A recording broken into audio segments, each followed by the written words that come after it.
Ces derniers temps, beaucoup de gens sur le net incitent à l'expatriation. L'Estonie, la Roumanie, la Thaïlande, le Cambodge, le Japon, la Corée du Sud, etc., etc., etc. Les destinations exotiques, on le vend en poupe actuellement. Ça tombe bien, je connais bien le sujet, je suis expat au Népal depuis 2010. Bonjour, si tu ne me connais pas, si tu arrives totalement par hasard sur cette vidéo et sur cette chaîne, je me présente, je m'appelle Cédric Corneloup et je suis web marketeur pour les entrepreneurs timides et en manque de confiance. Je vais lancer donc le jingle et puis je te parle de ce sujet de l'expatriation, de ses dangers, des critères auxquels tu n'avais pas forcément pensé. Tout de suite après, c'est parti.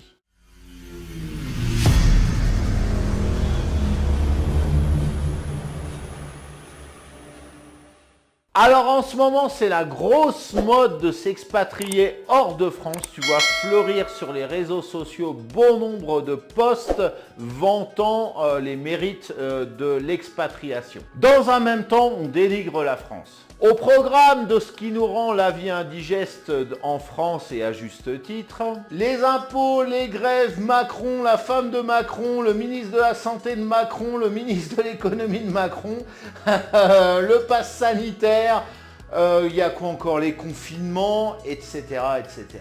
Bref, tout est fait pour rendre le climat anxiogène. Je vais donc apporter dans cette vidéo ma petite contribution à ce débat. Et dans ce cadre, je vais bousculer certaines idées, y compris celles qui sont véhiculées par les influenceurs en la matière. Alors bien évidemment et au préalable, je te précise, je suis bien conscient que je ne vais pas être objectif dans cette vidéo du fait que je sois expatrié. Je vais m'efforcer d'être le plus clair, le plus objectif possible si je peux.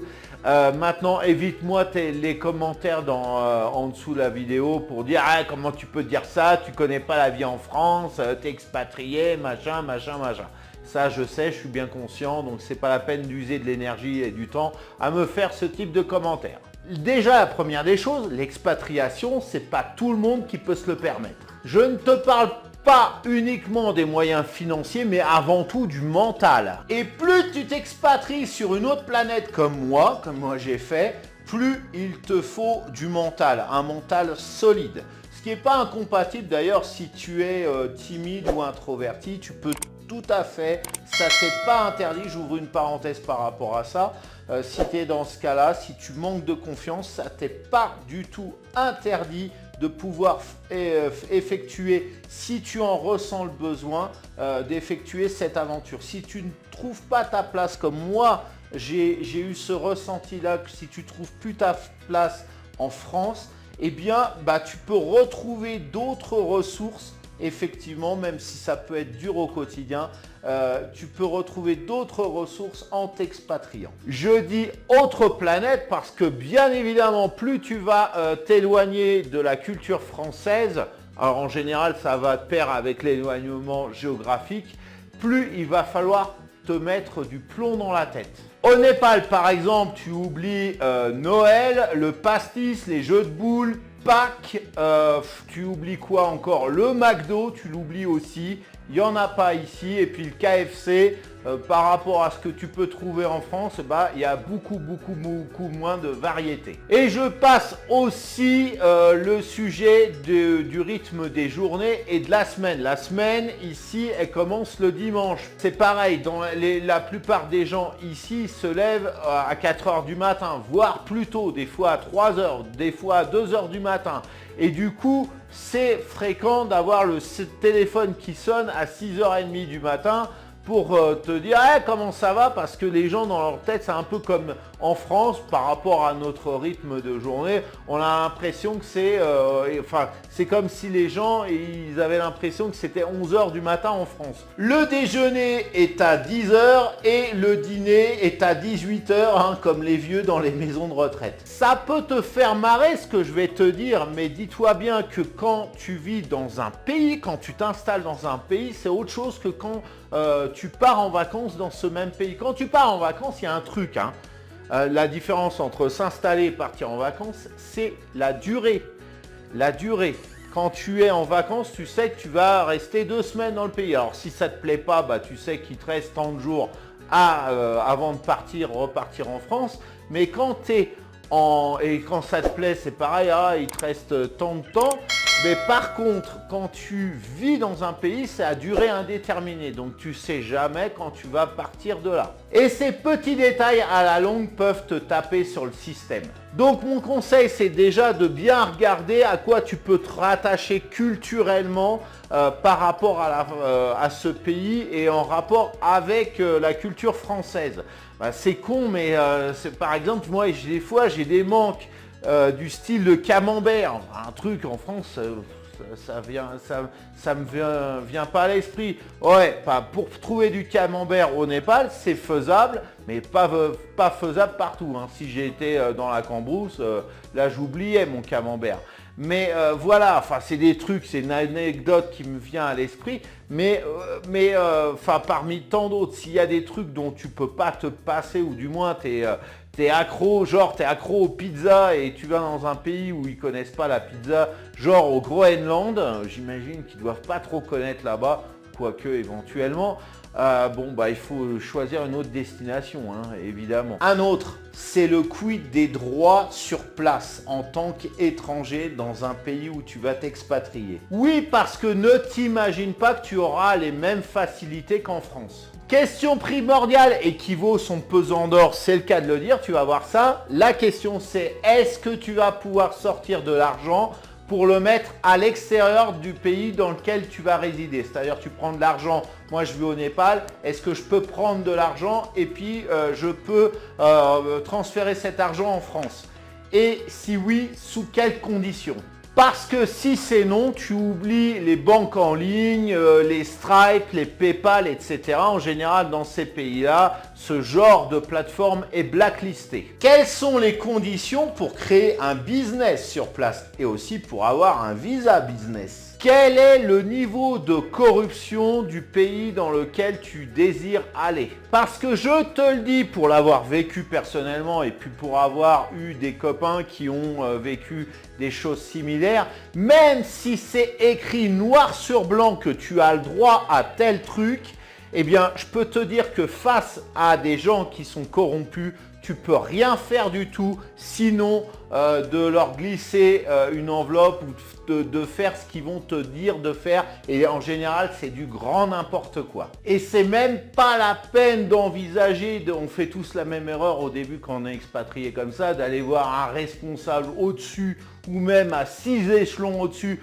pour se plaindre en disant « Ah oui, votre gratte-papier, là, il veut son enveloppe, etc.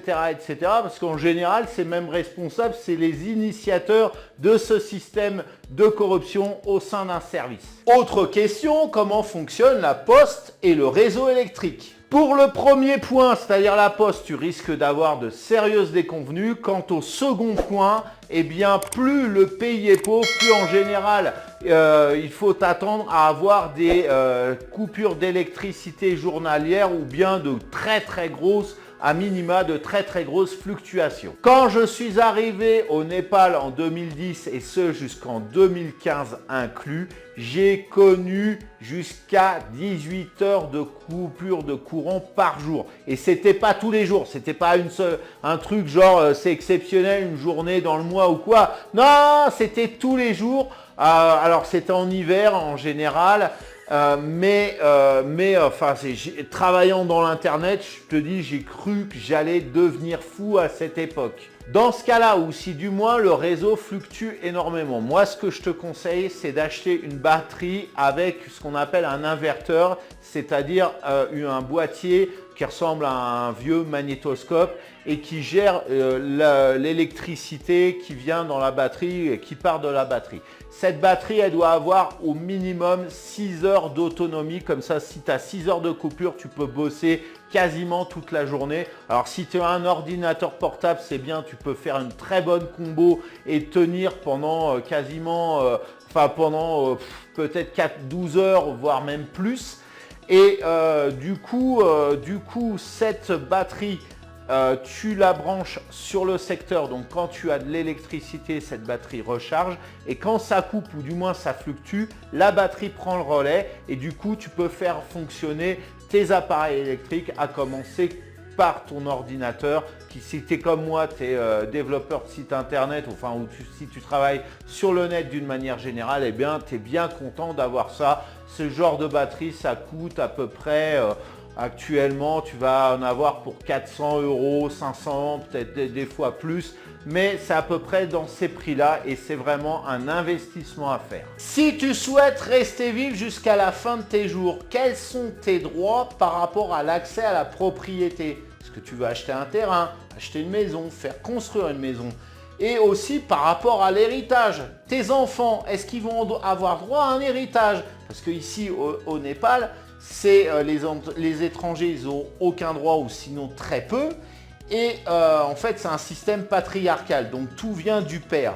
Donc étant donné que j'ai pas de droit, bah voilà, pour l'héritage, il faudra de toute façon que je parte dans un autre pays tôt ou tard, parce que sinon mes enfants n'auront droit à rien. Cela peut te paraître un peu trop abstrait ce que je te dis, surtout si tu es dans la vingtaine, tu pars t'installer, tu ne penses pas à ce genre de truc.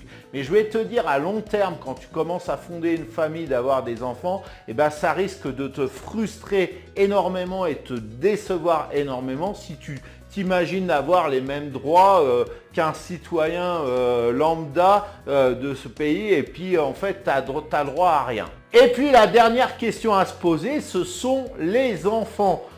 Et en particulier par rapport à l'école. Quel est le type d'école qui leur est accessible? Si tu t'expatries en famille, veille bien à ce que le système scolaire d'une manière générale soit agréable pour tes enfants. Parce que dans les pays pauvres, en général, les écoles font du bourrage de crâne. Et oui, parce que les écoles sont chères, elles peuvent être même très chères. Même si pour toi, elles ne sont pas chères, l'école, elle ne va pas être chère pour certaines familles qui gagnent vraiment très peu leur vie, eh bien ça va représenter une somme colossale. Alors du coup on envoie l'enfant pour qu'il apprenne un maximum et du coup le système scolaire est basé sur du bourrage de crâne. Pour te donner une idée, j'ai dû mettre mon fils aîné, heureusement le second ça n'a pas été le cas, mais mon fils aîné est allé dans une maternelle locale et à l'âge de 5 ans, il devait apprendre, j'exagère pas, des divisions, des multiplications,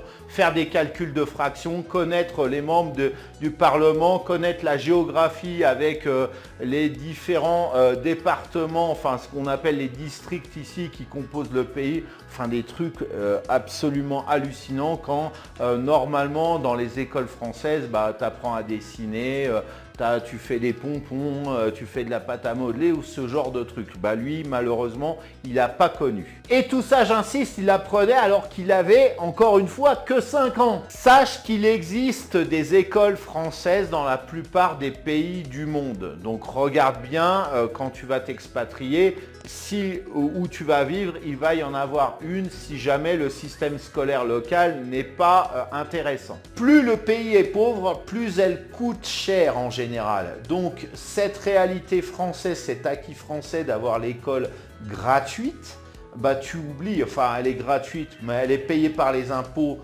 au niveau de la communauté, de l'ensemble du pays, au niveau de la nation, donc les coûts sont moins douloureux à supporter finalement. Tu ressens pas ça.